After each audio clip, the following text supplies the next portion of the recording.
Konser musisi internasional Coldplay telah usai dan konser Coldplay sangat berpotensi menggenjot perekonomian Indonesia. Event ini juga menarik wisatawan mancanegara untuk berkunjung ke tanah air. Apakah nilai ekonomi special event seperti ini jauh lebih besar ketimbang bisnis event dan seberapa besar dampak ekonomi penyelenggaraan konser besar luar negeri seperti Coldplay ini ke Indonesia? Dan untuk membahasnya sudah bergabung melalui sambungan virtual peneliti Pusat Studi Pariwisata Universitas Gadjah Mada Satya Sasongko. Selamat pagi Pak Koko. Selamat pagi Mbak Megi Kalista. Iya Pak Koko, ini Anda apakah sempat begitu ya melihat kemeriahan konser Coldplay kemarin malam?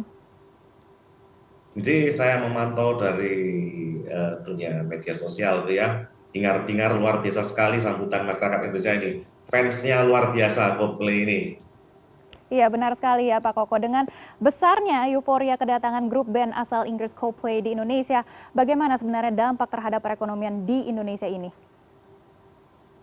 Baik, jadi dengan adanya konser ini multiplier efeknya terhadap ekonomi dan dunia pariwisata di Indonesia luar biasa. Dengan adanya konser ini, promotor mendapatkan peluang dan keuntungan yang luar biasa. Kerjasama juga yang melibatkan banyak kru dari keamanan dan tim-tim lain untuk yang mengurusi tiketing, ini lapangan pekerjaan bagi promotor itu sendiri.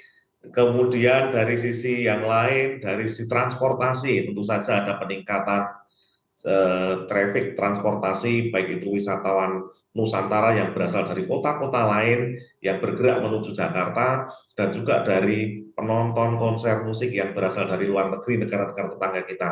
Itu akan menyebabkan meningkatnya pendapatan dari sektor transportasi. Kemudian dari sektor akomodasi, perhotelan, kami mendengar berita dari PHRI Jakarta itu hotel-hotel di sekitar GBK, venue tempat Coldplay konser ini, H-1 sudah full book semua.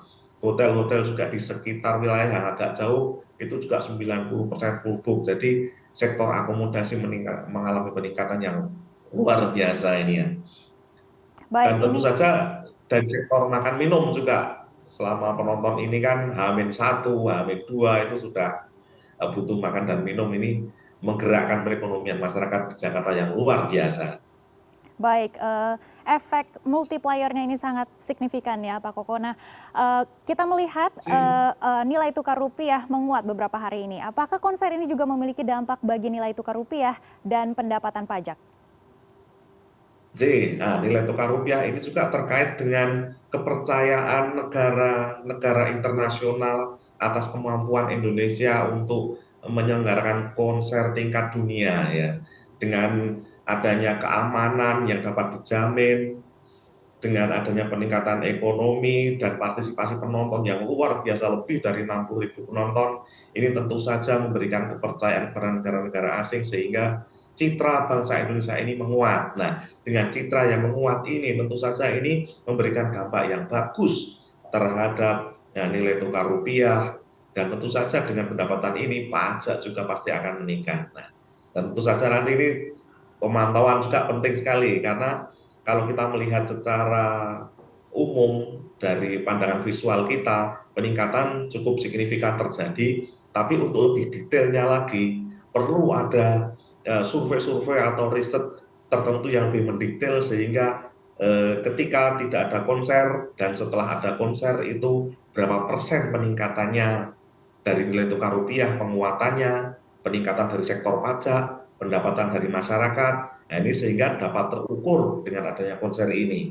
Sehingga sebelum konser dan setelah konser, before and after, itu peningkatannya luar biasa, sehingga nanti mungkin konser-konser yang lain juga akan hadir di Indonesia untuk semakin meningkatkan perekonomian kita.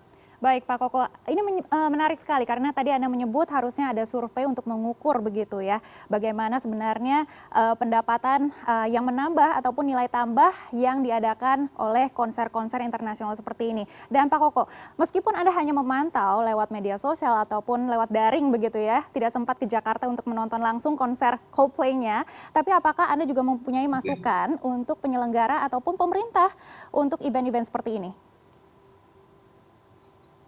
Baik. Jadi, iya ya menyesal sekali ya hanya mendengarkan lagu-lagunya dari YouTube dan juga melihat konser. Tapi saya juga mendengar eh, pembicaraan dari rekan-rekan yang berkesempatan untuk menonton langsung di sana. Jadi mungkin masukan untuk konser ini supaya lebih menarik lagi dan lebih lancar lagi itu mungkin dari sisi transportasi. Ya, karena mungkin ini pasca pandemi belum banyak konser sehingga begitu ada konser ini rekayasa transportasi belum menemukan pola yang ideal gitu ya. Nah, nanti selanjutnya mungkin dari pemerintah, mungkin Dinas Perhubungan bekerjasama dengan eh, penyedia jasa layanan transportasi itu bisa merekayasa secara preventif jauh hari sebelumnya untuk jika ada konser ini nanti lalu lintas supaya lancar dan pengunjung atau penonton nyaman sebelum berangkat ataupun setelah pulang selesai dari konser itu. Nah, itu rekayasa lalu lintas mungkin perlu disiapkan. Nah, itu mungkin selain GBK juga nanti tempat-tempat yang lain itu dibuatkan semacam master plan transportasi atau rekayasa lalu lintas khusus untuk konser, atau selain untuk konser juga nanti mungkin untuk event-event yang lain sehingga transportasi ini bisa lebih lancar. Juga bagi pemerintah daerah mungkin pra konser ini juga harus disiapkan kegiatan lain yang bisa lebih memberikan manfaat kepada pedagang-pedagang ataupun pengusaha lokal di Jakarta atau nanti kalau di kota-kota lain penyelenggara konser ini, karena penonton ini juga mencari jasa makan minum, ada butuh food station, juga mereka harus membeli merchandise. Itu yang ini peluang sebenarnya bagi pemerintah daerah untuk mengembangkan UMKM di wilayahnya. Bahkan saya juga mendengar info dari teman saya itu ada juga jasa make up untuk penonton supaya mereka yang antri berjam-jam supaya masuk ke stadion itu kan berkeringat dan sebagainya, itu ada jasa make up kilat yang biar sampai di dalam itu tetap fresh ketika selfie dengan artis-artis itu tetap tampil cetar itu sehingga ketika mereka mengupload di sosmed itu tetap cantik. Nah, itu mungkin beberapa arahan atau masukan dan peluang-peluang bagi UMKM untuk mendapatkan manfaat ekonomi. Jadi tidak hanya sektor tertentu saja yang formal, tapi sektor informal juga mendapatkan manfaat dari konser ini. Baik, Pak Koko, terima kasih atas masukannya dan sudah bergabung bersama kami di CNN Indonesia Business dan Referensi. Terima kasih.